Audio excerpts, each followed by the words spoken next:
IVF ద్వారా పుట్టే babies అబ్నార్మల్‌గా ఉంటారా? ఇప్పుడు ఐవీఎఫ్ ద్వారా పుట్టే బేబీస్ ఏదో కాదండి. మీ జెనెటిక్ మెటీరియల్ నుంచి ట్రై చేసి మనం ఫార్మ్ చేసిన బేబీసే అంటే మీ ఎగ్, మీ హస్బెండ్ స్పెర్మ్ కలిపి ఫెర్టిలైజ్ చేస్తే తయారైన పిండమే మనకి ఐవీఎఫ్‌లో కలిగే ఎంబ్రియో. సో, అదే మనం ఎంబ్రియో ట్రాన్స్‌ఫర్ చేస్తాం కాబట్టి ఐవీఎఫ్ అనేది అబ్నార్మల్ బేబీస్‌ని ఏం కలిగించదండి.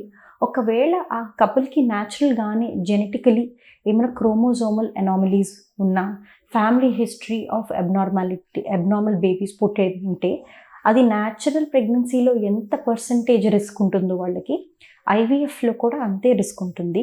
ఇన్‌ఫ్యాక్ట్ ఐవీఎఫ్‌లో ఇంకా అడ్వాంటేజ్ ఏంటంటే, ఇలాంటి ఫ్యామిలీ హిస్టరీ ఉన్న వాళ్ళకి మనము ముందుగానే క్యారియోటైపింగ్ చేసుకోవడం, ఒకవేళ అబ్నార్మల్ ఇద్దరు క్యారియర్స్‌గా వస్తే మనం వేరే గ్యామెట్‌ని సజెస్ట్ చేయడం, లేదా తయారైన పిండాన్ని మనం పీజీటీ టెస్టింగ్ కోసం పంపిస్తే ఎన్యూప్లాయిడ్ బేబీస్‌ని పెట్టకుండా యూప్లాయిడ్ ఎంబ్రియోస్‌ని మనం పెడతాం కాబట్టి, ఇన్‌ఫ్యాక్ట్ ఐవీఎఫ్‌తో మనం నార్మల్ బేబీస్ అనేది మనం ఇంకా ఎక్కువ అచీవ్ చేయొచ్చండి.